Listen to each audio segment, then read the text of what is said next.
जिनके आंगन में अमीरी का शजर लगता है, उनका हर ऐब जमाने को हुनर लगता है। अमीरी जो होती है ना, छुपा लिया करती। गरीब की बेटी हो, चाहे जितनी परहेजगार हो, चाहे जितनी दीनदार हो, चाहे जितनी मुत्तकी हो, लोग उसके दामन पे दाग लगाने लगते हैं, उसके अंदर कमियां निकालने लगते हैं। और मालदार की बेटी हो, दामन में 70 दाग हो, दौलत से छुपा दिया करते हैं, कोई ऐब नजर नहीं आता है कि नहीं ऐसा? जनाब हजरत वहाब ने जैसे ही इतना कहा था, मेरे नबी के दादा ने कहा था, वहाब तुम तो पहली बार हमसे मिले हो, अभी तुमने बेटा मेरा देखा नहीं है, मेरे बेटे के बारे में कुछ जानते भी नहीं हो, इतनी जल्दी कैसे राजी हो गए, इतनी जल्दी कैसे मान गए, क्यों फौरन कह दिया कि कयामत तक के लिए हो गया बेटा तुम्हारा, मेरी बेटी तुम्हारे बेटे की हो गई, लो मैंने अपनी बेटी तुम्हें दे दी। पहले मेरे बेटे के बारे में तो जान लो, अल्लाह के बारे में पता तो कर लो, पहले अब्दुल्ला की सीरत और सूरत के बारे में जान लो, पहले अब्दुल्ला के आदत और अखलाक के बारे में जान लो। इतना सुना तो जनाब हजरत वहाब ने कहा, ऐ अब्दुल मुत्तलिब, अब क्या जरूरत पड़ी है जानने की? का किस लिए? का अब्दुल मुत्तलिब, रात जो तुमने ख्वाब देखा था, तुम भी वही ख्वाब देख के आए हो, वही ख्वाब मैंने भी तो अपने घर के अंदर देखा था, बताने वाले ने मुझे भी तो आकर बताया था, मैं भी बेटी के लिए परेशान था, मगर नूरानी बुजुर्ग आए थे, उन्होंने आकर मुझसे कहा था, वहाब परेशान न हो, तेरे दरवाजे पर अल्लाह सरदार मक्का को भेजने वाला है, सरदार मक्का तेरे दरवाजे पे आने वाला है, तू अपनी बेटी का रिश्ता उसके बेटे के साथ कर देना। अल्लाह अल्लाह, इतना मेरे नबी के दादा ने सुना तो मुस्कुराने लगे। जनाब वहाब ने कहा, अब्दुल मुत्तलिब, तुमने उन्हें पहचाना नहीं था, कौन है वो? बताने वाले को तुमने जाना भी था, कौन है वो? हजरत अब्दुल मुत्तलिब ने कहा था, हाँ, जब वो जाने लगे थे तो मैंने उनसे मालूम किया था, ओ बुजुर्ग और रिश्ता बताने वाले, ये भी बता दो तुम हो कौन, आखिर क्यों इतनी मेहरबानी, कहां से आए हो, कौन हो? जब कहते हैं अब्दुल मुत्तलिब, मैंने इतना मालूम किया था, तो उस बुजुर्ग ने मुझसे कहा था, ए अब्दुल मुत्तलिब, मुझे नहीं पहचानते हो, पहचान लो मुझे, जान लो, मैं कोई और नहीं, 70,000 नबियों का दादा इब्राहिम हूं।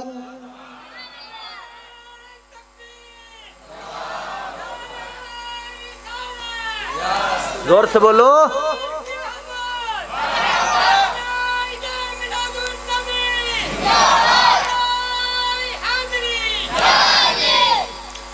शादियां बहुत होती हैं दुनिया में, बताओ किसी ने ऐसी शादी देखी हो तो मुझे लाकर बताओ, ऐसा कोई रिश्ता किसी ने होता देखा हो तो मुझे बताओ, कि रिश्ता कराने वाला जो बीच में होता है, बिचौलिया जिसको बोलते हैं, रिश्ता कराने वाले आजकल तो अल्लाह रहम फरमाए, इधर से भी कमीशन उधर से भी कमीशन, वो है कि नहीं? बोलो ऐसा भाई, ये बिजनेस हो गया, अब बड़ा बढ़िया लोगों का बिजनेस चल रहा है, थोड़ा इधर से कमीशन थोड़ा उधर से कमीशन, डायरी लिए हुए टहल रहा है आदमी, जैसे पूछो कोई रिश्ता है कैसा चाहिए, डायरी निकालेगा, कितनी हाइट का लड़का चाहिए, कितना पढ़ा लिखा चाहिए, सब उसके पास लिखे हुए, मैरिज ब्यूरो चल रहे हैं पूरे, कमीशन मिल रहा है, बिजनेस हो गया।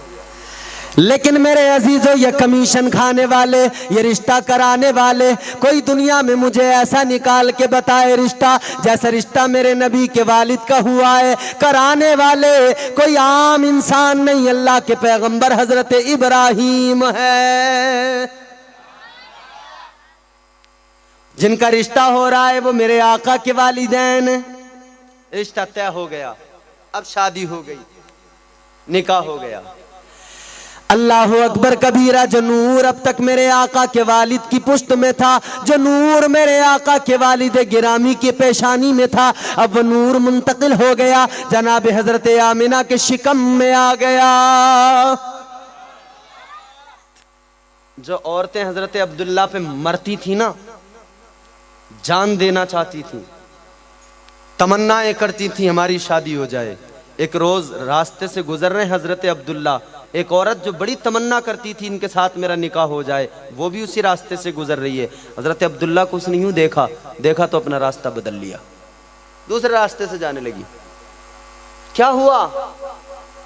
तू तो बड़ी मरती थी ना, बड़ी तमन्ना करती थी मेरा निकाह हो जाए। कहने लगी अब्दुल्ला अब तुम्हारे अंदर वो बात नजर नहीं आती जो पहले नजर आया करती थी। कौन सी बात, क्या है? कहने लगी अब्दुल्ला पहले मैं तुम पर नहीं मरती थी, तुम्हारे चेहरे पे जो नूर नजर आता था वो नूर मुझे तुम्हारी तरफ खींचा करता था, जो अमानत तुम्हारे पास थी वो अमानत मुझे खींचा करती थी। ऐ अब्दुल्ला अब वो नूर तुम्हारे अंदर से मुंतकिल हो गया, आमिना के शिकम में पहुंच गया है। अब तुम्हारे अंदर वो नूर नहीं रहा, अब मुझे तुम्हारी कोई हाजत नहीं रही है। अल्लाह अल्लाह कहती है वो नूर तो आमिना मुकद्दर वाली है, उसके नसीब में आ गया है। मेरे नबी की अम्मी जान जनाब हजरत सैयदा आमिना खातून। अब देखें जरा ये मंजर आप मुलाहिजा करें, गौर तो करें। हाय, नूर मुस्तफा नबी की अम्मी के शिकम में आ गया। अब देखें कैसे जिंदगी बदल रही है, कैसे अजीब अजीब मंजर हैं। जनाबे सैयदा आमिना खातून मेरे नबी की अम्मी जान नूरे नबी शिकम में आ गया। अब एक रोज रास्ते में जा रही है, घर से निकली है, एक पत्थर पे इनका पैर पड़ा है। इन्होंने जैसे पत्थर पे पैर रखा, मेरे नबी की अम्मी कहती हैं पत्थर तो पैरों में चुभा करते हैं, लेकिन मैंने पत्थर पे पैर रखा, पत्थर रेशम की तरह मुलायम हो गया। हजरत आमिना ने देखा पत्थर है ये तो मुलायम कैसे हो गया, रेशम की तरह नरम कैसे हो गया, ये मोम कैसे बन गया। जब देख रही है तो पत्थर कहने लगा ए आमिना हैरान होने की जरूरत नहीं है, मैं तो एक छोटा सा पत्थर हूँ, अभी तो मैं मोम हुआ हूँ, अभी तो मेरा कलेजा मोम हुआ है। आमिना वक्त आने दे, बड़े बड़े पत्थर भी मोम हो जाएंगे, बड़े बड़े पत्थरों के कलेजे नरम पड़ जाएंगे। अल्लाहु अकबर। मेरे नबी के वालिद गिरामी हजरत अब्दुल्ला अभी शादी को कितने 2-3 महीने हुए थे, 2 महीने। हजरत अब्दुल मुत्तलिब कहने लगे अब्दुल्ला अब तुम्हारी शादी हो गई, जिम्मेदारियां संभालो, अब कोई काम भी देखो अपना, हमारा खानदानी पेशा है तिजारत करना, तिजारत करने के लिए निकलो। हजरत अब्दुल्ला ने कहा ठीक है। मुल्क शाम के सफर पर निकले तिजारत का इरादा लेकर। आकर जनाबे हजरत सैयदा आमिना खातून से कहने लगे ए आमिना, ए मेरी नूरे नजर मुझे इजाजत दे दो, मैं सफर के लिए जा रहा हूं। ए अब्दुल्ला कैसा सफर? मैं तिजारत के लिए निकल रहा हूँ मुल्क शाम की जानिब। ए अब्दुल्ला मुझे किसके भरोसे छोड़ के जा रहे हो? आमिना गम न कर, 1 महीना जाने में लगेगा, 1 आने में लगेगा, 1 महीना वहां पे रुकेंगे, 3 महीने की इजाजत दे दे आमिना, 3 महीने में वापस तुम्हारे पास आ जाऊंगा। जनाबे आमिना की आंखों में आंसू आ गए। ए अब्दुल्ला मुझे छोड़ कर न जाओ, मुझसे दूर न जाओ। अल्लाह अल्लाह। जनाबे हजरत अब्दुल्ला कहते हैं नहीं आमिना मैं वापस आऊंगा, तिजारत के लिए ही तो जा रहा हूं। अल्लाह अल्लाह। जनाबे आमिना कहती है ए अब्दुल्ला अब तो तुम्हारी अमानत मेरे शिकम के अंदर आ गई है।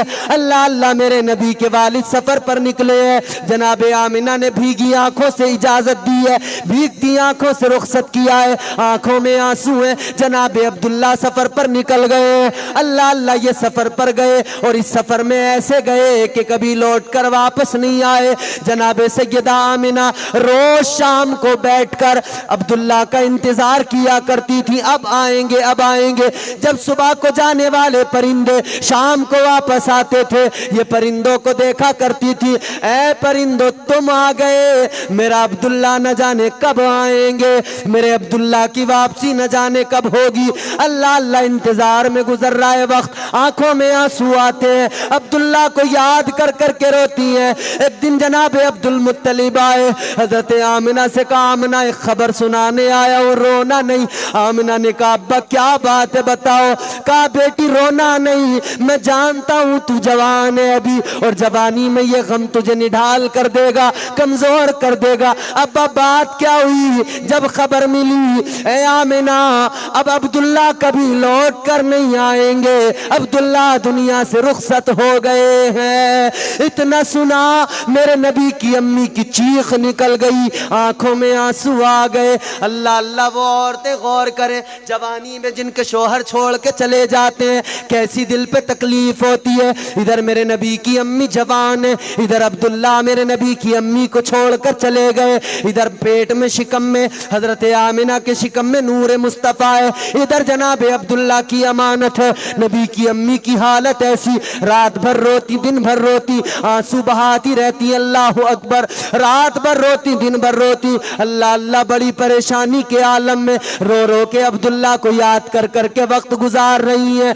अल्लाह अकबर, गौर तो करो मेरे अजीजों, अभी शादी को दिन कितने हुए थे, 2-3 माह का वक्त गुजरा था कि शोहर दुनिया से रुखसत हो गए। अल्लाह अकबर, सीने पे हाथ रख के एक लम्हे के लिए सोचो, ऐन शबाब का आलम हो, जवानी हो, 2 माह अभी निकाह को हुए हो, 2-3 महीने, शादी को अभी ज्यादा वक्त नहीं गुजरा हो, फिर शोहर का इंतकाल हो जाए, कोहराम मच जाता है जनाब। औरत के दिल पर क्या गुजरती है वही जानती है। मेरे नबी की अम्मी रात भर रोती थी, दिन भर रोती थी, हजरत अब्दुल मुत्तलिब भी बेचैन रहते थे। एक रोज रोते रोते मेरे नबी की अम्मी की आंख लग गई, सो गई, ख्वाब देखने लगी। क्या ख्वाब देखा? एक नूरानी शक्ल वाले बुजुर्ग आए, बड़ा लंबा उनका कद है, बड़े लंबे कद कामत वाले बुजुर्ग आए, आकर कहने लगे, आमिना रोया न कर, गम न किया कर, अब्दुल्ला की याद तो तुझे आती है मगर इतना गम न किया कर, अब्दुल्ला के लिए इतने आंसू न बहाया कर। अल्लाह अल्लाह, ऐ मेरे अजीजों, तुम भी जानते हो अगर तुम तन्हाई में कभी रोते हो, कोई गम अगर तुम्हें रोने पे मजबूर करता है, फिर आके कोई कांधे पे हाथ रखे, फिर वो तसल्ली देने लगे, तो फिर अभी तक जो अंदर थी सिसकियां वो बाहर निकल के आ जाती है, फिर चीखें निकलने लगती हैं। जब तक कोई नहीं आता तो आहिस्ता आहिस्ता रोने वाला रोता है, मगर जब कोई छुपाने लगे, कोई दिलासा देने लगे, कोई जब चुप कराने लगे, कोई तसल्ली देने लगे, तो फिर वो जो सब्र का बांध होता है टूट जाता है, फिर खूब आंखों से आंसू भी निकलते हैं, फिर रोने वाला खूब जी भर के रोता है। ऐ मेरे अजीजों, जब आमिना खातून से आकर उस आने वाले बुजुर्ग ने कहा था, आमिना इतना न रोया कर, इतना गम न किया कर, जो सब्र का बांध था वो टूट गया। आमिना की चीखें बुलंद हो गई। अल्लाह अल्लाह, आमिना को बशारत दी गई, ए आमिना रोया न कर, इसलिए कि अब अल्लाह ने तुझे अब्दुल्ला की अमानत सौंप दी है, और याद रख ले अल्लाह का महबूब तेरे शिकम में आ गया है। हजरत आमिना ने कहा था, आने वाले तुम कौन हो, अपना नाम तो बता दो। उन बुजुर्ग ने कहा था, आमिना मैं तुझे मुबारकबाद देने आया हूं। कहती है, मेरा तो शोहर दुनिया से चला गया, मुबारकबाद किस बात की? आने वाले ने कहा था, आमिना हाँ तेरा शोहर तो दुनिया से चला गया, लेकिन फिर भी तू मुबारकबाद की मुस्तहिक है, इसलिए कि तेरे शिकम में जो अब्दुल्ला की अमानत है वो कोई आम बच्चा दुनिया में नहीं आएगा, बल्कि वो बच्चा ऐसा है कि अल्लाह ने उसे शान नबूवत और रिसालत से नवाजा है, और सिर्फ नबी नहीं बनाया है, अल्लाह ने तो तुझे नबियों के इमाम की माँ बना दिया है। आने वाले अपना नाम तो बता दो, आखिर तुम कौन हो, अपना पता तो बता दो। आने वाले ने कहा था, आमिना मैं तुझे मुबारकबाद देने आया हूँ, और मुझे भी पहचान ले, मैं तेरा भी बाप हूँ, मैं सारी कायनात के इंसानों का बाप आदम हूँ, तुझे नबी की बशारत सुनाने आ गया हूँ। अल्लाह, और ये तो नबी की अम्मी को बशारत दी गई। इधर नबी के दादा जान जब हजरत आमिना को रोता हुआ देखते थे ना तो इनका दिल तड़प उठता था। हजरत आमिना की आंखों में आंसू देखते थे, कलेजा मुंह को आता था। एक दिन काबे में पहुंच गए, गिलाफे काबा को पकड़ लिया, रोने लगे, ऐ मालिक आमिना का रोना नहीं देखा जाता। अल्लाह अब्दुल्ला के गम में आमिना बड़े आंसू बहाती है, परवरदिगार आमिना का रोना देखा नहीं जाता। ऐ मौला कुछ ऐसा करम कर दे कि आमिना का गम कम हो जाए, कोई ऐसा फजल कर दे आमिना का गम हल्का हो जाए। ऐ मेरे मौला आमिना को कोई बेटा अता कर दे जो अब्दुल्ला जैसा हो, ताकि आमिना अपने बेटे में अब्दुल्ला को देख लिया करे। ऐ मौला आमिना को बेटा अता कर दे, तू आमिना को बेटा देगा, आमिना बेटे को देखेगी, दिल उसका ठंडा हो जाएगा। अल्लाह अल्लाह। इधर काबे के गिलाफ को पकड़कर इन्होंने अर्ज किया था, उधर गैब से आवाज आई, अब्दुल मुत्तलिब गम न कर, परेशान ना हो, तेरी दुआ कबूल है। आमिना को हमने आम बच्चा नहीं बल्कि अपना महबूब अता कर दिया है। वो नबियों में रहमत लक़ब पाने वाले, मुरादें गरीबों की बरलाने वाले, मेरे नबी की शान अल्लाह अकबर। अभी दुनिया में नहीं आए हैं मगर चर्चा होने लगा मेरे आका का। अल्लाह अल्लाह। जनाबे सैयदा आमिना खातून को खबर मिल गई नबियों का इमाम आने वाला है। जोर से बोलो, नबियों का इमाम आने वाला है, ताजदार, ताजदार कायनात का ताजदार आने वाला है। अल्लाह अल्लाह। अब जनाबे हजरत सैयदा आमिना खातून कहती हैं मामलात सारे बदल गए। अल्लाह अल्लाह। एक दिन जनाबे हजरत अब्दुल मुत्तलिब काबे के अंदर हैं और सरदार थे भाई मक्के के, काबे की चाबी इनके पास रहती थी। खाने काबा में जनाबे हजरत अब्दुल मुत्तलिब और भी लोग वहां पर मक्के के मौजूद। हजरत अब्दुल मुत्तलिब से लोगों ने कहा, अब्दुल मुत्तलिब कुछ कहना है हमें आपसे। हजरत अब्दुल मुत्तलिब ने कहा, बोलो क्या कहना चाहते हो। बात समझ में आ रही है आपको? बोलो यार। अरे जितना सर हिला रहे हो ना 2.5 किलो का, इतनी जरा सी ये 10 ग्राम की जबान हिला के बोलो। अच्छा लग रहा है आपको? समझ में आ रहा है आपको? खत्म कर दें अब?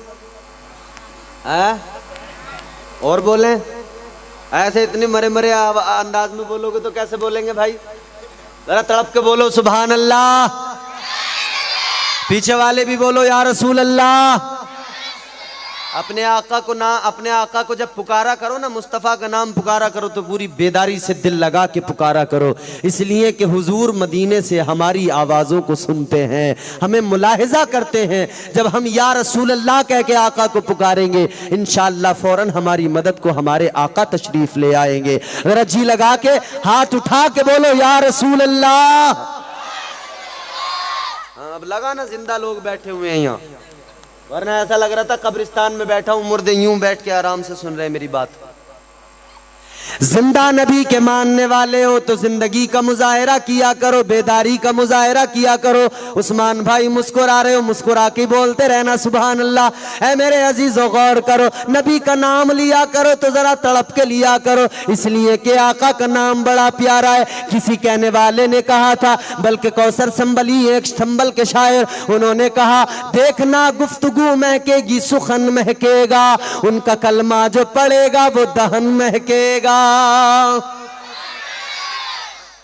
देखना गुफ्तगू महकेगी सुखन महकेगा, उनका कलमा जो पड़ेगा वो दहन महकेगा। सिर्फ एक फूल की पत्ती पे मोहम्मद लिख दो, 1-2 फूल नहीं सारा चमन महकेगा। नारे तकबीर,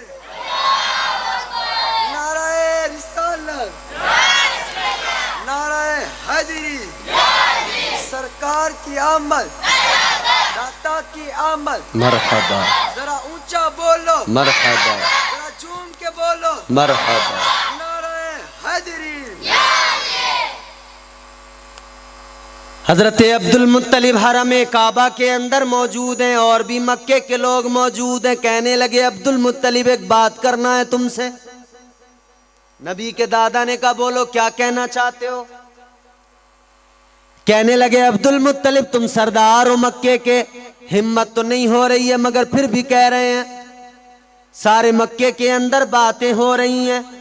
अरब का दस्तूर तुम भी जानते हो, हम भी जानते हैं। अरब का दस्तूर ये है जब किसी औरत के शौहर का इंतकाल हो जाए 1 साल तक वो ना अच्छे खूबसूरत कपड़े पहन सकती है, ना वो खुशबू लगा सकती है। लेकिन अब्दुल मुत्तलिब मक्के के अंदर बातें होने लगी है, तुम्हारी बहू आमिना बड़ी खुशबू लगाती है, बड़ा इत्र लगाती है, जिधर से गुजरती है रास्तों में महक फैल जाया करती है, रास्तों में खुशबू फैल जाया करती है। अल्लाह अल्लाह इतना सुना, मेरे नबी के दादा घर आ गए, मेरे नबी की दादी को बुलाया, अपनी ज़ौजा को बुलाया। कहने लगे आज मुझसे काबे के अंदर लोगों ने एक बात कही है, मैं कोई जवाब न दे सका। उन्होंने कहा है हमारी बहू बहुत खुशबू लगाती है, बहुत इत्र लगाती है। ऐ मेरी ज़ौजा जाकर अपनी बहू को समझा दो इत्र ना लगाया करे, खुशबू ना लगाया करे, मक्के के रिवाज के भी खिलाफ है और इन दिनों में वैसे भी नहीं लगाना चाहिए जबकि बच्चा शिकम में मौजूद हो। अल्लाह अल्लाह। नबी की दादी कहती है ठहरो मैं अभी मालूम कर लेती हूँ। मेरे नबी की दादी आ गई मेरे नबी की अम्मी के पास, कहने लगी आमिना बेटी एक बात कहने आई हूँ। तेरे बाप आज काबे में गए, अब्दुल मुत्तलिब को लोगों ने ऐसी बात कही है। ए आमिना वहां पर कहा गया है कि तू बड़ा इत्र लगाती है, बड़ी खुशबू लगाती है। आखिर क्यों लगाती है? ये तो अरब के दस्तूर के भी खिलाफ है और तू चंद दिनों में माँ बनने वाली है, इसलिए भी ज्यादा खुशबू न लगाया कर। हजरत आमिना कहने लगी मैं तुम्हें बताती हूँ अम्मी, अब्बा को भी यहीं बुला लो, हजरत अब्दुल मुत्तलिब को भी बुला लो। अल्लाह अल्लाह बुला लिया गया। बुलाने के बाद में मेरे नबी की अम्मी ने यूं मुट्ठी में एक मुश्त जो है मिट्टी उठाई। हाथ में मिट्टी उठाने के बाद में जनाब हजरत आमिना ने उस मिट्टी को अपनी सास को दिया, यानी नबी की दादी को दिया। कहा अम्मी लो ये मिट्टी दो जनाब अब्दुल मुत्तलिब को, इनसे कहना इस मिट्टी को सूंघ कर बताएं। अब्दुल मुत्तलिब ने जैसे मिट्टी को लिया और यूं सूंघा तो हैरान रह गए। जिस मिट्टी पे आमिना ने हाथ लगाया था उस मिट्टी के अंदर से खुशबू निकल रही थी।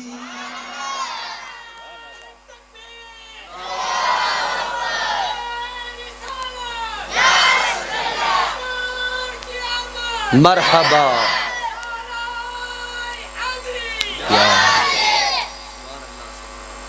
हाथ में मिट्टी ली तो मिट्टी खुशबूदार हो गई।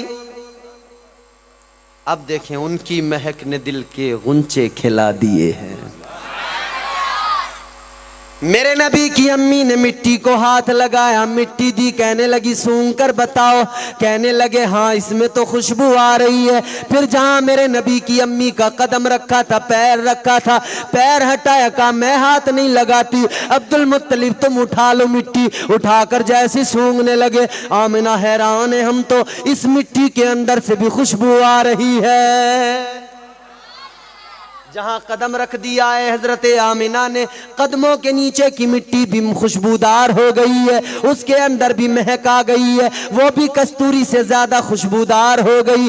अल्लाह अल्लाह। अब हजरत आमिना कहती है ऐ मेरे अब्बा सुनो सुनो, बात यहीं पर खत्म नहीं होती है। सुनो सुनो, जब मैं पानी भरने कुएं पे जाया करती हूँ औरतें मेरा इंतजार किया करती हैं। आमिना किस लिए तेरा इंतजार करती हैं औरतें? ऐ मेरे अब्बा सुनो, जब मैं जाती हूँ पानी का बर्तन लेकर कुएं पे पानी भरने के लिए, औरतें मेरे इंतजार में खड़ी रहती हैं। कुछ कमजोर औरतें भी होती हैं, क्योंकि जब रस्सी डालकर कुएं में डोल डालते हैं, रस्सी से पानी भर जाता है तो फिर उसको खींचना पड़ता है, ताकत की जरूरत पड़ती है। जो कमजोर है वो खींच नहीं पाती है, तो वो मेरा इंतजार किया करती है। इसलिए आमिना क्या तेरे अंदर ज्यादा ताकत नहीं? नहीं अब्बा सुनो मैं बताती हूँ।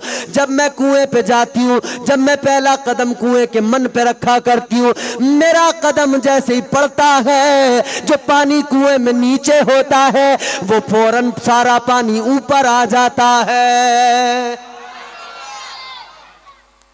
जब मैं वहां पे होती हूँ तो मैं अपना बर्तन डालती हूँ, पानी ऊपर आ जाता है, पानी भर लेती हूँ। जब मैं वापस आती हूँ तो औरतें मुझे पकड़ लेती हैं, आमिना अभी ना जा, तू जाएगी पानी भी नीचे चला जाएगा, हम कमजोरों का क्या होगा, हम कैसे पानी भरेंगी, आमिना जरा ठहर जा, जरा सी देर रुक जा, इसलिए कि तू रहेगी तो पानी भी ऊपर रहेगा, मैं रुकती हूँ तब वो पानी भरा करती है। और कहने लगी अब्दुल मुत्तलिब यहीं पर बात खत्म नहीं होती, अच्छा आगे क्या है। कहने लगी अब्दुल मुत्तलिब सुनो, जब मैं रास्ते से गुजरा करती हूं, जब मेरा किसी रास्ते से गुजर हुआ करता है, खामोश, बोलना नहीं बिल्कुल। हजरत आमिना कहती हैं सुनो अब्दुल मुत्तलिब, जब मैं किसी रास्ते से गुजरा करती हूं, रास्ते की दीवारें जब मैं गुजरती हूं तो उनके अंदर से दीवारों से आवाजें आने लगती हैं, अस्सलातु वस्सलामु अलैकी या उम्मे रसूलिल्लाह। आवाजें आने लगती हैं, रास्तों की दीवारें मुझे सलाम करने लगती हैं, पत्थर मुझे सलाम करने लगते हैं। मैं जिधर से गुजरती हूँ मामला मेरा नहीं है, ऐ मेरे अब्बा सुनो, जब से ये नूर मेरे शिकम में आया है, जब से अब्दुल्ला की अमानत मेरे शिकम में आई है, मामलात बदल गए हैं। अब मैं जिधर से भी गुजरूं रास्ते सारे महकने लगते हैं।